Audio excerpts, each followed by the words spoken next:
नमस्कार मित्रांनो, welcome to हिंदून academy.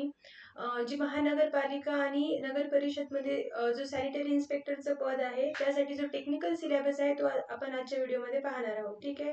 तुम्ही बऱ्याच लोकांनी जी संभाजीनगरची महानगरपालिकेची भरती आली आहे, त्यामध्ये सॅनिटरी इन्स्पेक्टरच्या पदासाठी खूप लोकांनी अर्ज केलेले आहेत, बरोबर? तर त्यामध्ये टेक्निकल पार्ट जो आहे तो काय असणार आहे, हा सगळा आपण सविस्तरपणे पाहूया.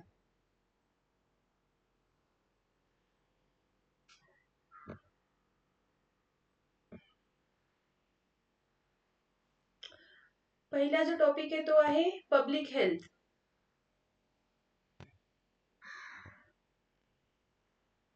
यामध्ये जे सब पॉइंट्स आहेत ते असणार आहे structure of a public health system, सार्वजनिक आरोग्य व्यवस्थेची रचना. यामध्ये असणारे पब्लिक हेल्थ सिस्टीम जे आहे त्याचं स्ट्रक्चर कसं असतं याबद्दल तुम्हाला यामध्ये अभ्यास करायचा आहे. ठीक आहे. सेकंड जो पॉइंट आहे तो आहे responsibilities of health department in urban local bodies. ठीक आहे. जे शहरी स्थानिक स्वराज्य संस्थातील आरोग्य विभागांच्या ज्या जबाबदाऱ्या असतात ना त्याबद्दल आपल्याला यामध्ये शिकायचे. ओके. थर्ड पॉइंट तुम्हाला दिसतोय science of communicable and non communicable disease. जे संसर्गजन्य आणि असंसर्गजन्य डिसीज असणार आहेत त्याबद्दलची सगळी माहिती तुम्हाला या टॉपिक मध्ये मिळेल. नेक्स्ट जो विषय विचारला जाऊ शकतो तो आहे transmission and control of diseases. ठीक आहे.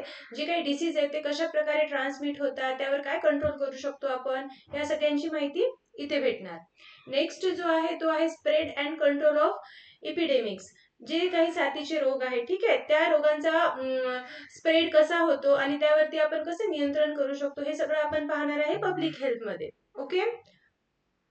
पुढचा जो आहे तो आहे public awareness, behavioural science and health education. ज्यामध्ये म्हणजेच काय जनजागृती, वर्तनशास्त्र आणि आरोग्य शिक्षण. ठीक आहे. पुढचा जो टॉपिक आहे तो आहे मॅटर्नल अँड चाइल्ड वेलफेअर. मातृ आणि बाल कल्याण बद्दल पण विचारलं जाऊ शकतं. ठीक आहे. नंतर असणार आहे न्यूट्रिशन अँड वॅक्सिनेशन, पोषण आणि लसीकरण. ठीक आहे. कोणत्या टाइम मध्ये कुठली वॅक्सिन दिली पाहिजे आणि न्यूट्रिशन कसं असलं पाहिजे, या सगळ्या गोष्टी या टॉपिक मध्ये कव्हर होतील तुमच्या. नेक्स्ट जो असणार आहे तो असणार आहे personal hygiene and first aid. म्हणजे काय, आपली जी वैयक्तिक स्वच्छता आहे, ठीक आहे, त्या आणि फर्स्ट एड बद्दल पण माहिती तुम्हाला इथे मिळेल. नेक्स्ट जो आहे टॉपिक तो आहे पॉप्युलेशन अँड डेमोग्राफिक सायन्स, लोकसंख्या आणि जनसांख्यिकी शास्त्र. यामध्ये असणार आहे हा आपण सगळं टेक्निकलचा सिलेबस पाहतोय. ओके. जी महानगरपालिकेमध्ये विचारलं जाऊ शकतं, नगर परिषद मध्ये विचारलं जाऊ शकतं. आता हेच जे पद आहे सॅनिटरी इन्स्पेक्टरचं तेच आरोग्य सेवा भरतीमध्ये हेल्थ इन्स्पेक्टर म्हणून आहे. ओके. यामध्ये सिलेबस मध्ये जास्त डिफरन्स नाहीये, एक 10-15% डिफरन्स असू शकतो. ओके. ठीक आहे. नेक्स्ट असणार आहे birth and death registration act and vital statistics. म्हणजेच काय, जन्म आणि मृत्यू नोंदणी, त्यांचं अभिनियम आणि महत्वपूर्ण सांख्यिकी. ओके. नेक्स्ट आहे नॅशनल हेल्थ प्रोग्राम्स. जे काही नॅशनल हेल्थ प्रोग्राम्स असतात ते येणार आहे, म्हणजे राष्ट्रीय आरोग्य प्रोग्राम्स. ओके. नेक्स्ट आहे हेल्थ स्टॅटिस्टिक इन्फॉर्मेशन. म्हणजे काय, न्यूमेरिकल सांख्यिकी इन्फॉर्मेशन तुम्हाला असणार आहे. पुढे जो आहे तो आहे health and sanitation provisions under the Maharashtra municipal council Nagar Panchayat and industrial township act 1965. ठीक आहे. महाराष्ट्र नगर परिषद, नगर पंचायत किंवा जे काही औद्योगिक नगर अधिनियम आहेत त्यांच्या तरतुदी, ठीक आहे, स्वच्छता विषयक तरतुदी तुम्हाला असणार आहे. आलं लक्षात? नेक्स्ट जो असेल तो असेल इन्व्हायरमेंटल कन्झर्वेशन, पर्यावरणाचे संरक्षण. ओके. आपण कशा प्रकारे त्याला कन्झर्व करू शकतो या सगळ्या गोष्टी आपण इथे पाहणार. नंतर जो टॉपिक आहे ज्यावर विचारलं जाऊ शकतो तो आहे handling and management of safety equipment for sanitation worker. ठीक आहे. जे काही सॅनिटेशन वर्कर आहेत त्यांनी जी सेफ्टी आहे त्याची मॅनेजमेंट कशी केली पाहिजे किंवा हँडलिंग कशी केली पाहिजे, जे इक्विपमेंट्स ते यूज होणार आहेत हे सगळं आपण यामध्ये पाहणार. ओके. हे सगळे जे टॉपिक आहेत ते खूप इम्पॉर्टंट आहेत आणि यावरती हमखास एमसीक्यू विचारले जाऊ शकतात. आलं लक्षात? ठीक आहे. पुढचा पाहू आपण सॅनिटेशन मॅनेजमेंट. आता सॅनिटेशन मॅनेजमेंट कशा पद्धतीने करायची.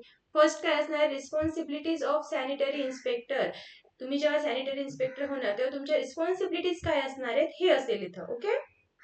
पुढे आहे सॉलिड वेस्ट मॅनेजमेंट रूल्स. ठीक आहे. जे काही कचरा आहे त्याची मॅनेजमेंट, त्याचे रूल्स काय असणार हे सगळं इथे तुम्हाला पाहायला भेटणार. यावरती पण एमसीक्यू विचारले जातात. पुढचा जो टॉपिक आहे तो आहे biomedical waste management. Okay. Biomedical म्हणजे काय, जैववैद्यकीय कचरा.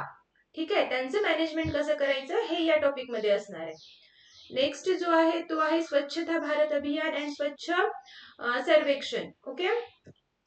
पुढे आहे सिटी सॅनिटेशन प्लॅन. ठीक आहे, सिटीचं सॅनिटेशन कसं करू शकतो, त्याचा प्लॅन काय असेल, आराखडा काय असेल, हे सगळं कुठे भेटणार आहे तुम्हाला, सिटी सॅनिटेशन प्लॅन मध्ये भेटणार आहे. ओके. नेक्स्ट जो आहे तो आहे sewage management and it's and types of toilets. ठीक आहे, जे काही सांडपाणी आहे, जे काही सिवेज मॅनेजमेंट आहे किंवा जे पण टॉयलेटचे प्रकार आहेत, हे सगळं आपण पाहणार आहे सॅनिटेशन मॅनेजमेंट मध्ये. ओके. ठीक आहे, पुढचं पाहू आता. पुढे काय आहे, sanitation arrangements during fares, camps and festivals. ठीक आहे, जे काही फेअर्स होतात, कॅम्प होतं, फेस्टिवल्स होतात, तेव्हा जो काही कचरा जमा होतो तो आपण त्याची मॅनेजमेंट कशी करायची, ठीक आहे, त्याची व्यवस्था कशी करायची, स्वच्छतेची, हे सगळं या टॉपिक मध्ये कव्हर होणार. पुढे असणार आहे planning of various waste sources. काय करायचं, जे वेगवेगळा कचरा आहे, ठीक आहे, त्यांचं नियोजन कसं करायचं हे यामध्ये पाहणार आपण, त्यांचं कलेक्शन कसं करायचं. ओके.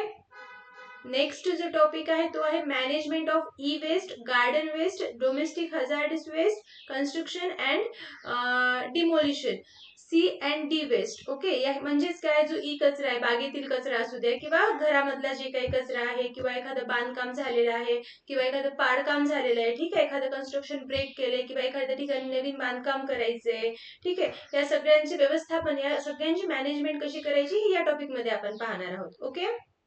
ठीक आहे, पुढचा जो टॉपिक आहे that is wet waste processing disposal technology system. काय आहे ही, जे पण ओला कचरा आहे त्यावरती आपण कोणती प्रोसेस करू शकतो, ठीक आहे, आणि त्यावर आपण अजून कुठली टेक्नॉलॉजी वापरू शकतो, हे सगळं तुम्हाला वेट वेस्ट प्रोसेसिंग मध्ये पाहायला भेटणार आहे. पुढचा जो टॉपिक आहे तो आहे prohibition of employment as a manual scavengers and their rehabilitation act 2013. काय आहे हे, हाताने मैला उचलण्याच्या रोजगारास प्रतिबंध आणि त्यांचे पुनर्वसन अधिनियम 2013. ठीक आहे, याबद्दल असणार आहे. पुढचा जो आहे तो आहे घरगुती कचरा व्यवस्थापन. ठीक आहे, म्हणजेच डोमेस्टिक वेस्ट मॅनेजमेंट. ठीक आहे, घरात जो काही कचरा आहे त्याचे वेगवेगळे टाइप्स असतात, बरोबर आहे, ओला कचरा, कोरडा कचरा म्हणतो आपण, त्याची मॅनेजमेंट कशी करायची हे यामध्ये असेल. पुढे जे आहे ते आहे management of stray and roaming dogs and animals. जे काही भटकणारे रोडवरचे जे काही डॉग्स आहेत, ठीक आहे, स्ट्रे डॉग्स जे आहेत, त्यांना आपण त्यांचं मॅनेजमेंट कसं करायचं, बाकी प्राण्यांचं मॅनेजमेंट कसं करायचं, हे सुद्धा तुम्हाला इम्पॉर्टंट टॉपिक आहे, यावरती पण खूप MCQ विचारले जातात. ओके. पुढे असणार आहे काय, इन्व्हायरमेंट. इन्व्हायरमेंट मध्ये काय येईल, ठीक आहे, इन्व्हायरमेंट मध्ये येईल तुमचे कायदे, लॉज, जे काही आपले इन्व्हायरमेंटल लॉज आहेत ते सगळे तुम्हाला कुठे येतील, इन्व्हायरमेंट मध्ये येतील. आले लक्षात. पुढे आहे स्टेट ऑफ इन्व्हायरमेंट रिपोर्ट. काय असणार आहे, पर्यावरणाची जी स्थिती आहे, ठीक आहे, कुठे पाऊस पडला, कुठे पूर आला, जे काही झाले ते सगळ्यांची मॅनेजमेंट आहे, ते रिपोर्ट कुठे असणार आहे, इथे असणार आहे. ओके. पुढे आहे रोल ऑफ महाराष्ट्र और सेंट्रल पोल्युशन कंट्रोल बोर्ड. आता या वेस्ट मॅनेजमेंट मध्ये महाराष्ट्राचा रोल काय आहे किंवा ऍज अ सेंट्रल पोल्युशन म्हणून कंट्रोल बोर्डचा रोल काय आहे, ती कोणती भूमिका बजावतात हे पाहणार आपण यामध्ये. ओके. पुढचा जो आहे तो आहे national green tribunal act and management. काय आहे हे, राष्ट्रीय हरित लवाद अधिनियम आणि व्यवस्थापन हे असणार आहे. ओके. आले लक्षात इन्व्हायरमेंट मध्ये काय काय आहे.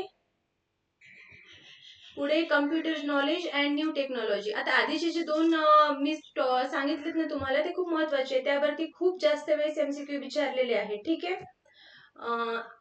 असे हे सुद्धा इम्पॉर्टंट आहे, पण जास्त इम्पॉर्टंट ते आहे. ओके.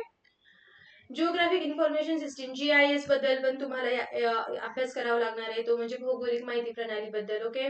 जिओ टॅगिंग बद्दल करावं लागणार आहे. मंथली रिपोर्ट, MIS रिपोर्टिंग, ठीक आहे, जे काही मासिक अहवाल असतात, मंथली रिपोर्ट जे असतात, ठीक आहे, हे सगळं यामध्ये येतं. परत QR कोडिंग बद्दल पण तुम्हाला शिकावं लागणार आहे, हे पण यावरती पण MCQ विचारले जातात. ठीक आहे, हे सगळं कम्प्युटर नॉलेज बेस्ड असणार आहे. ठीक आहे, किंवा कुठली नवीन टेक्नॉलॉजी जर आली असेल तर त्याबद्दल या पार्ट मध्ये इन्फॉर्मेशन असेल. ओके. RFID माहितीच असेल तुम्हाला, रेडिओ फ्रिक्वेन्सी आयडेंटिफिकेशन म्हणतो आपण त्याला. ठीक आहे, यामध्ये काय करतो, फ्रिक्वेन्सी आयडेंटिफिकेशन कशा प्रकारे केले जाते हे सगळं पाहणार आपण. आणि पुढचा जो आहे तो आहे artificial intelligence, drones, robotics technology. ठीक आहे. आता आजच्या काळामध्ये आर्टिफिशियल इंटेलिजन्सचा यूज कुठे कुठे होतो, कशा प्रकारे होतो, ड्रोन्सचा वापर कुठे केला जातो आणि रोबोटिक्सची टेक्नॉलॉजी कशी डेव्हलप झाली, या सगळ्या गोष्टी तुमच्या येणार आहेत कुठे, computer knowledge and new technology मध्ये येणार आहे. ठीक आहे. आता हा जो सिलेबस आहे हा सगळा तुमचा टेक्निकलचा सिलेबस आहे. ओके. तर तुमच्यासाठी एक आनंदाची बातमी की आपण लवकरच टेक्निकलची सॅनिटरी इन्स्पेक्टरची टेक्निकलची बॅच सुरू करतोय. तुम्हाला जर याबद्दल काही इन्फॉर्मेशन हवी असेल तर तुम्ही कमेंटमध्ये विचारू शकता किंवा मी तुम्हाला इथे माझा नंबर दिलेला आहे, त्या नंबरवरती पण तुम्ही कॉल करून विचारू शकता. ठीक आहे. आणि अशाच अपडेटसाठी आमच्या चॅनलला लाईक, फॉलो आणि सबस्क्राईब करा. थँक्यू.